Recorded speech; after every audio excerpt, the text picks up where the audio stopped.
Buenos días, nos encontramos en la Casa Cural de la Parroquia Espíritu Santo de Barranquilla.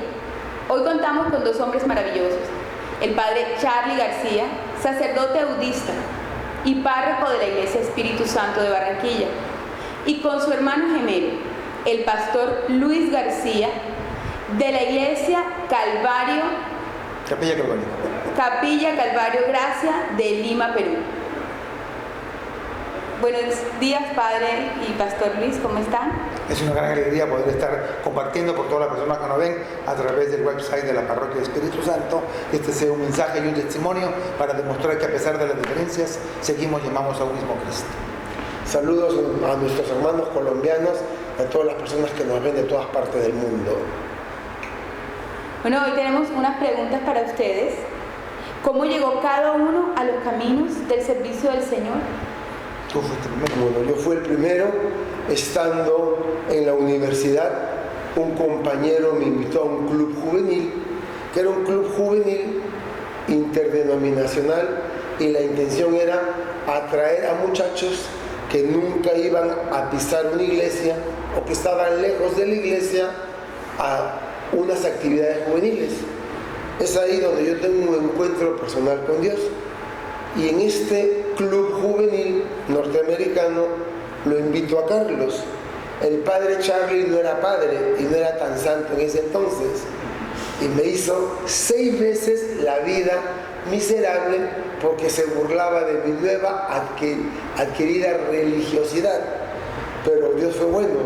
Y después de las oraciones, el padre Charly cayó en las redes de Jesucristo.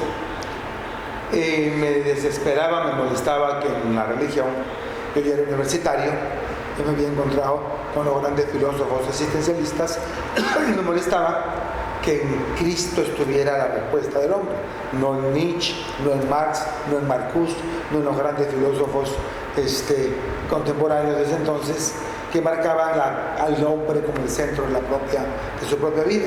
Y yo ya había desechado a la religión como eje fundamental de mi vida, y por eso me molestaba que él estuviera en esos caminos y en esas situaciones. Eso me hizo, cuando él tuvo esta experiencia, empezó en este grupo, empezó a vivir la vida de una manera diferente, me dio rabia y empecé a hacerle la vida imposible. Y dentro de hacerle la vida imposible, que lo que quería era que él verlo molesto, verlo renegar, verlo maldecir, verlo en una actitud para decirle, ajá, y ese es el Dios que tanto predicas, pero simplemente fue paciente conmigo hasta que el Señor, con su propio testimonio de vida, me llevó a mí también a buscarlo a él de una manera personal. Bueno, ¿en qué momento sienten su llamado al servicio del Señor? Cuando tenía 18 años y tuve mi conversión de los caminos del mundo a los caminos de Dios, y veía delante mío un muchacho de 2 años, mayor que yo, 20 años, con una Biblia en la mano y compartiendo de Jesús. Yo supe desde ese momento que Dios no me llamaba para estar sentado, sino que la realidad de Jesucristo en mi vida era tan grande que tenía que compartirlo con otras personas. Es decir, dejar la parte pasiva para entrar en la parte activa. Dicen que el Señor tiene muchos seguidores, pero hay una diferencia entre un seguidor y un discípulo. El discípulo es que da un paso más allá, se sienta bajo su maestro, escucha, aprende y pone en práctica lo que su maestro le enseñó. Y yo desde los 19 años supe que viviría para servir a mi Señor todos los días de mi vida. Yo había sido bautizado católico, había hecho mi primera comunión, me había confirmado, pero no me habían llevado a un encuentro personal, a una experiencia fundante del encuentro con un Cristo capaz de cambiarme la vida. Y eso fue lo que encontré yo en este grupo, que me llevó después a acercarme al movimiento de la renovación carismática, donde leían la palabra, donde tenían una exigencia de vida cristiana de acuerdo a la palabra de Dios y de acuerdo a las enseñanzas de la iglesia, en un verdadero discipulado, y entré de lleno a trabajar dentro de la renovación carismática. Fundé una comunidad juvenil muy grande en Lima, Perú. De allí estuve en el Consejo de Jóvenes de la Renovación. Tuve la oportunidad de viajar representando a los jóvenes del Perú a un ECLA, a un encuentro carismático en Costa Rica, y allí conocí al padre Diego Jaramillo y a los padres del Minuto de Dios. Yo sentía que el Señor me llamaba para algo diferente. Sentía que mi proyecto de vida no era un proyecto particular, reducido a un núcleo familiar y toda mi vida pendiente de ese núcleo familiar. Sentía que mi llamado era más universal, a donde Dios me llevara a predicar por muchos lugares donde Él quisiera. Y fue entonces que sentí que el Señor me llevaba a una vida de compromiso, y le dije: Señor, si tú quieres que sea cura, le puse condiciones. Uno dice: no debe probar, Señor, su Dios, pero yo le puse para que no me molestara y para quedarme en lo mío. Sentía un llamado, pero me daba miedo y no quería. Entonces se la hice difícil. Mire, qué cura tan sinvergüenza. Y le dije: Señor, si tú me quieres como sacerdote, que sea fuera del Perú, en una comunidad abierta a la experiencia de la renovación del Espíritu Santo, y que me invite. En otras palabras, no me molestes. Y llegó el padre Diego allá a Lima, y volvimos a conversar, y entonces me invitó para allá, y el Minuto de Dios estaba abierto a esta experiencia de renovación espiritual, lo que me llevó entonces a irme a conocer la experiencia del Minuto, que marcaría mi vida de una manera definitiva. Entonces eso fue, en ese encuentro con el Señor, me llevó a decirle sí a la vocación a la que Él me invitaba. Bueno, padre, pastor, ¿cómo dos hermanos que viven bajo el amor de Dios y se llevan tan bien hacen para manejar sus diferencias doctrinales? Creo que debería haber una pregunta anterior: ¿cuándo nos separamos? Pero voy a tratar de contestarte esa y después podemos retroceder. Es cierto que existen diferencias. Dentro de la misma Iglesia Católica existen diferencias, como ocurre dentro de las iglesias evangélicas o protestantes. Diferencias de interpretación, diferencias doctrinales, y obviamente cuando ya me encontraba en los caminos de la iglesia cristiana evangélica, sí existen diferencias con la iglesia católica, y puedo resumir que nosotros los cristianos evangélicos centramos toda nuestra doctrina en lo que es la Biblia, las Escrituras. Si está en la Biblia, lo creemos, lo aceptamos, y si no se encuentra en las Escrituras, lo respetamos, pero no necesariamente estamos de acuerdo con esto. Muchas veces se nos tilda a los cristianos evangélicos de fundamentalistas, una palabra que hoy día tiene una connotación negativa. Los musulmanes fundamentalistas, recalcitrantes, pero se nos llama fundamentalistas porque si no está en la Biblia, nosotros no lo aceptamos necesariamente, lo respetamos. Y esas han sido nuestras grandes diferencias, ¿no? Yo acepto y escucho y le pregunto mucho a Carlos: ¿cómo es esto? ¿Cómo es el otro? Hubo una época en la que hubo un recelo, realmente, pero hubo un momento de reconciliación, y voy a dejar que sea él quien lo cuente. Pues tuvimos nuestros enfrentamientos. Él no comulgaba con mi idolatría, yo no comulgaba con su haber negado de sus raíces, y nos echábamos muchas pullas unos al otro, pero después nos dimos cuenta que en el medio estaba mi madre, que sufría porque ella había engendrado a 2 hijos, y fue allí cuando empezamos a descubrir que no estaría en esta diferenciación también una llamada precisa de Dios para un ministerio preciso de testimonio. Yo me pregunto: ¿quién de lo que nos está viendo no tiene un cristiano, un familiar cristiano, un familiar evangélico? A veces le decimos los sectarios, pero ¿quién no tiene? Creo que no hay una sola familia donde no haya un familiar que esté en la otra orilla. Pero Jesucristo fue muy claro al decir que en esto conocerán que son mis discípulos, si se aman los unos a los otros, no si se confrontan los unos con los otros. Ni él me va a convencer, ni yo lo voy a convencer.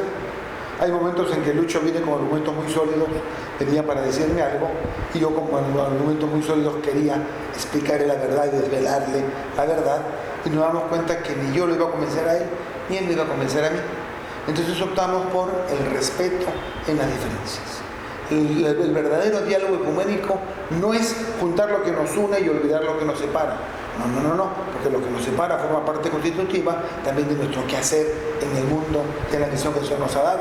Se trata de compartir lo que nos une, pero respetar nuestras diferencias. Respetar. Y creo que ese es el punto importante. Así podemos dar testimonio ante un mundo de que el amor de Dios es posible. Mientras los cristianos nos peleamos entre nosotros, los musulmanes están comiendo el mundo. Llegó la hora de dar testimonio de amor y de tolerancia. El Papa Francisco, el Papa Benedicto antes y el Papa Juan Pablo II trabajaron mucho con las iglesias orientales, con las iglesias ortodoxas, con las iglesias europeas, incluso con los que no son cristianos, para un diálogo ecuménico en busca de una humanidad que cada día pueda hacer el reino de Dios en medio de nosotros. Bueno, devolviéndonos a la idea del pastor Luis. Si primero comenzó el pastor Luis el encuentro con Dios y comenzó a orar para que su hermano llegara a los pies de nuestro Señor, ¿en qué momento toma rumbos diferentes? Porque el pastor Luis decide congregarse en la iglesia cristiana y el padre Charlie tiene su encuentro en la iglesia católica. Originalmente este grupo juvenil al cual asistí y también Carlos llegó, era un grupo de norteamericano de trasfondo cristiano evangélico, es decir, no era católico. Pero ocurrió algo extraño, y es que un pentecostal norteamericano, un surfista, ¿cómo le llaman acá?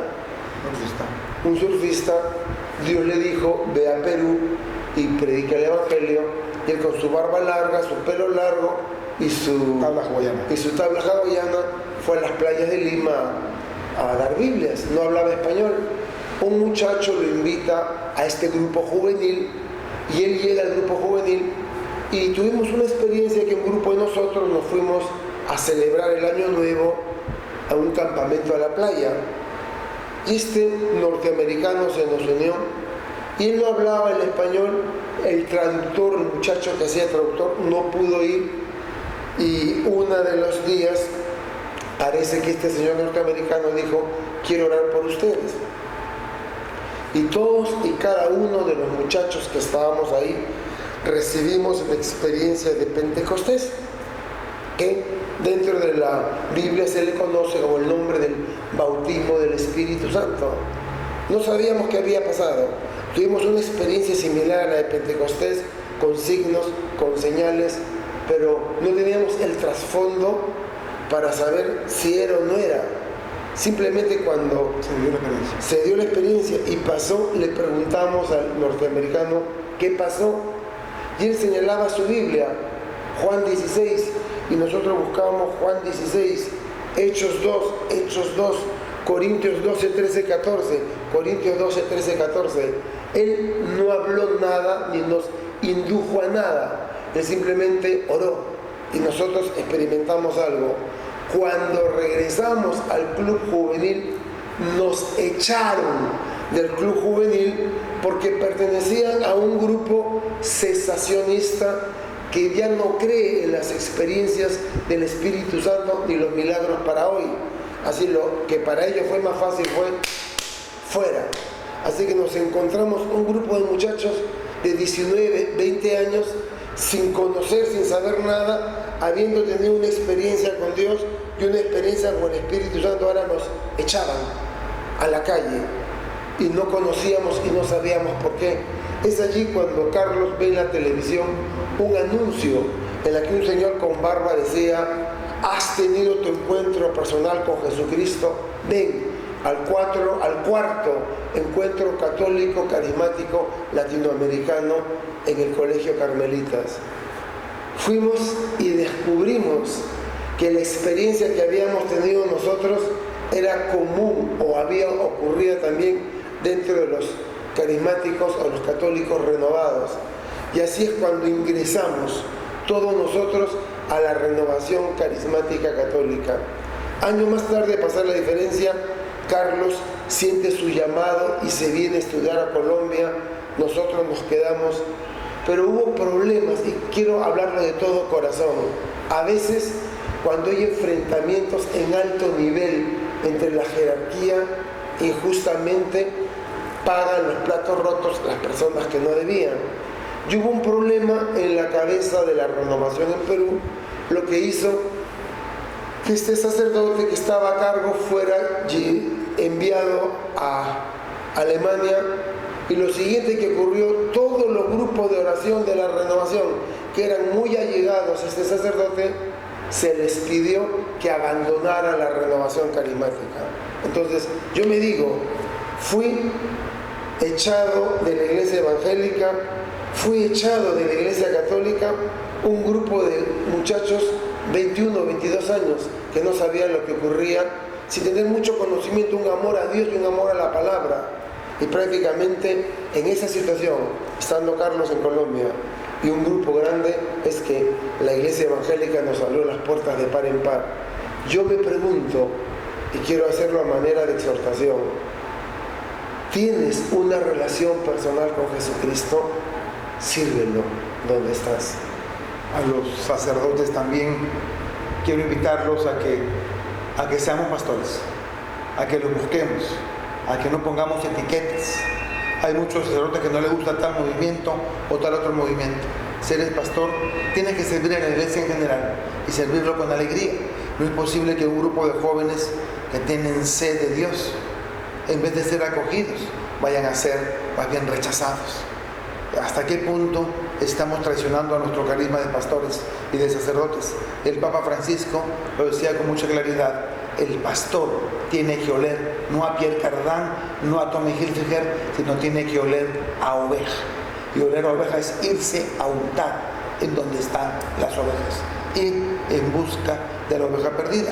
Yo, como ya estaba trabajando fuerte en la renovación, tuve la oportunidad entonces de irme a Colombia, de entrar a las casas de formación del Minuto de Dios, y dejé Lima y me metí más en lo que es mi formación, y allí fue donde ocurrió este cisma con algunas comunidades carismáticas en el Perú, en Lima, que dejaron la iglesia, más bien le cerraron las puertas de la iglesia. No fue que ellos lo quisieron dejar, fueron que le cerraron las puertas. Y si a uno le cierran las puertas, pues ¿a dónde van? Entonces creo que hay que ser muy cuidadosos al respecto. Tenemos que tener más corazón de pastor. No se trata de dividir. No se trata de decir, si tú no rezas el rosario, que si tú no crees en esta nuestra situación, entonces no hay diálogo posible. Así no vamos a llegar a ninguna parte. Necesitamos dar un testimonio. De hecho, mi hermano gemelo y yo hemos recorrido gran parte de América Latina. Nos han invitado para que demos nuestro testimonio, para que contemos cómo es posible que uno católico y el otro evangélico, y sirviendo al Señor. Y hemos dado nuestro testimonio en República Dominicana, hemos dado nuestro testimonio en Puerto Rico, en México, en Guatemala, en Perú. Y en todos los lugares donde se enteran que somos dos, nos invitan para que demos este testimonio de unidad. Una de las experiencias más lindas la tuvimos en Ciudad de Guatemala. Guatemala creo que es el país de América Latina donde las iglesias evangélicas han crecido más. La iglesia católica no es la única, no, casi la mitad de la población de Guatemala es evangélica. Y entonces, allí más que nunca las familias están más afectadas por este tipo de divisiones, entre comillas, entre sus familiares. Y cuando Lucho y yo fuimos a ver el testimonio allí, fue una oportunidad para hablarles del amor y de la misión y para reconciliarnos. De repente se nos ocurrió sin querer hacer un taller de oración. Vamos a orar. Y entonces en esa oración yo le pedí perdón a Lucho por todos los maltratos que le había dado y que le había dicho. Él me pidió perdón a mí por todos los maltratos y por todas las condiciones que me había dado. Y yo lo abracé y él me abrazó. Cuando miramos, toda la gente estaba que se abrazaba, y porque en ese encuentro había católicos y había protestantes que se abrazaban unos al otro, y creo que fue un verdadero signo del amor y la presencia de Dios en nuestra vida. Para algo nos ha colocado el Señor de un mismo seno en caminos diferentes dentro de una misma iglesia. Lucho evangeliza a los que están afuera, yo evangelizo a los que están adentro. Él llama a los caminos de Dios a todas las personas que encuentran su camino, y creo que mi misión es dentro de la Iglesia Católica despertar la modorra espiritual y la apatía espiritual y llevar a los católicos a un encuentro personal con Cristo Jesús. Bueno, creo que en ambos se evidencia el amor y el encuentro personal que cada uno ha tenido con nuestro Señor Jesús. Estando con dos hombres que sirven a Dios en iglesias de diferente denominación, quería preguntarles básicamente cuál es la diferencia de cultos que existen entre lo que cada uno sigue o está sirviendo a Dios. Empieza esta vez. Me gustó lo que nos hablaste fuera de cámaras de los cuadritos. Cada cual explica el signo. Okay. No, la Iglesia Católica tiene como base de la fe el depósito de la fe. En el depósito de la fe está todo lo que necesitamos para salvarnos. Y el depósito de la fe tiene 3 cofres preciosos. Uno de ellos es la palabra de Dios, que la Iglesia Católica le considera la norma normativa no normada, o sea, es la ley que norma todo, pero nadie la norma a ella. Existe el magisterio de la Iglesia, que es la enseñanza de los apóstoles y sus sucesores, y está la tradición. Hay muchas cosas que no están en la palabra de Dios, pero que están en la tradición. Entonces esos tres elementos son la fuente en la que el católico encuentra su salvación: magisterio, palabra de Dios y tradición. Nosotros los cristianos tenemos como fuente de fe y autoridad la Biblia, solo la Biblia, a diferencia de la Iglesia católica, que cree en los católicos del magisterio y en la tradición. Nosotros respetamos sus creencias, pero nuestra normativa es las Escrituras.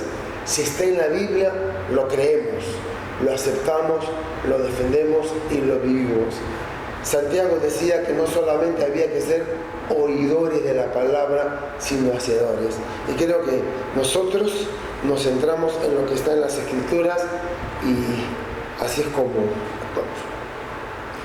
Bueno, Padre Charlie, Pastor Luis, me imagino que cada uno, el Padre Charlie como sacerdote, célibe, y el Pastor Luis casado, también comprometido en su ministerio, han tenido algunas anécdotas jocosas que nos podrían compartir en este momento, en este espacio que tenemos con todos los que nos están viendo.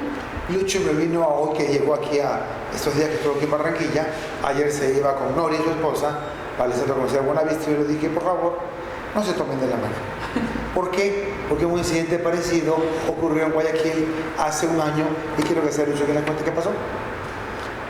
Fuimos a visitarlo con toda la familia y estaba con mi esposa Nori caminando en un centro comercial, los dos tomados de la mano. Y pasó una señora, y yo ya soy consciente cuando miro, no estoy en mi país, probablemente alguien pueda cruzarse, y veo que esta señora me mira y pone los ojos y abre la boca horrorizada. Había encontrado, según ella, al Padre Charlie tomado de la mano con una dama. Y yo me río y le digo a mi esposa, la señora que ha pasado me ha confundido con Carlos. O seguro va a regresar, no se va a quedar callada. Y efectivamente debe haber corrido a darse toda la vuelta y viene de frente y muy preocupada me dice, Padre Charlie, como diciendo, lo pillé. Y yo me sonrío y le digo, no soy el Padre Charlie. Saco mi billetera, le muestro mi licencia de conducir, mi cédula de identidad. Fíjese, Luis Eugenio, yo soy el gemelo del Padre Carlos. Y mi esposa le dice, señora, usted no debería ser tan prejuiciosa, ni mal pensada. Y la señora le dice, ay no, yo me voy a ir en este momento al Facebook a publicarlo. Así que le cuento a Carlos lo que había pasado. A mí me pasa también que a veces en aeropuertos me encuentro con exalumnos de Lucho, me dicen, señor García. Y me dicen, y digo, no soy el señor García. O sea, aunque sí soy el señor García, soy el Padre García, soy el hermano de Lucho, del señor García. Y entonces esos anécdotas también que nos ocurren con mucha frecuencia en los lugares donde nos encontramos. Un día estaba en el aeropuerto de Miami y 3 monjitas, 3 hermanitas, Padre Charlie, vinieron las 3 y me abrazaron. Y ya me dio pena decirles, no soy el Padre Charlie, soy su gemelo, Padre Charlie. Pero les intenté decir, no soy el Padre Charlie, soy su gemelo. Ay, qué gracioso el Padre Charlie. No me creyeron. Me dijeron, Padre Charlie, ¿lo invitamos a desayunar? Bueno, le dije. Luego le digo, Carlos, si unas hermanitas te invitaron a tomar el desayuno en Miami, fui yo. Y le preguntaron por el Padre Diego. Sí. ¿Y cómo está el Padre Diego? Está muy bien. ¿Cómo que muy bien? Se tiene su operación al corazón. Bueno, se está recuperando muy bien. Y entonces, anécdotas como esta nos ocurren un montón, pero sí estamos convencidos que a veces yo le cuento a Lucho, estoy viendo en los grupos de renovación este problema. Y me dice, eso es, esa doctrina rara se ha presentado en las iglesias de corte pentecostal en Estados Unidos y tal cosa y tal cosa. A veces me da risa porque Lucho me advierte Y a veces yo veo en algunos grupos de oración y se presentan esas cosas de descanso en el Espíritu, o la escarcha divina, las bendiciones de Dios, cosas raras que no están en la palabra de Dios. Y en este sentido me ha servido mucho que mi hermano evangélico me ponga al tanto de ciertas corrientes teológicas novedosas que a veces se suelen infiltrar también en algunos grupos de la Iglesia Católica. Es importante, siendo católicos o evangélicos, ser personas que nos centramos en la palabra. Y quiero terminar por mi parte con mi versículo favorito, que es el apóstol Pablo lo escribió en la Epístola a los Gálatas, capítulo 2, versículo 20, donde dice: con Cristo estoy juntamente crucificado, y ya no vivo yo, sino vive Cristo en mí, y lo que ahora lo vivo en la carne, lo vivo en la fe del Hijo de Dios, el cual me amó y se entregó a sí mismo por mí. Bueno, después de haber estado este grato momento, a mí personalmente me queda un mensaje hermoso, y es que no se dividen en el nombre de Jesucristo, sino que han aprendido a convivir y alimentar el encuentro de cada uno con nuestro Señor. Padre Charly, Pastor Luis, ¿qué mensaje quieren dejarnos a nosotros, los que estamos viendo este programa y los que queremos nutrirnos con la información que ustedes nos están suministrando? Al estar en esta entrevista, están en la página web, va a salir de la iglesia. Ustedes que nos ven, están viéndonos dentro de la página web de la parroquia. Así que casi la mayoría de ustedes son católicos. Retomaría lo que dijo mi hermano: tienen amigos, familiares, parientes, y probablemente el esposo o el hijo o la hija son evangélicos. No los rechaces. Hay tanto en común. Escucha y recibe lo que tenga que decirte. Y si es el caso que hay algún evangélico que está viendo este portal, somos muy rápidos y muy prejuiciosos para señalar y para juzgar. Y el Señor Jesús nos habló más del amor. Hay muchas cosas que no alcanzaremos a entender y no tenemos respuesta para todo. Pero Dios que está en los cielos lo sabe y lo permite por una razón. Dejemos lo que nos separa y mantengamos lo que nos une. En Juan 17:21 nos dice el Señor: oren para que sean uno, para que el Padre que está en los cielos sea verdaderamente glorificado. Que algún día todos podamos ser un solo rebaño, podamos ser una sola iglesia, que demos testimonio al mundo que nos amamos como verdaderos hermanos. Que el Señor los bendiga.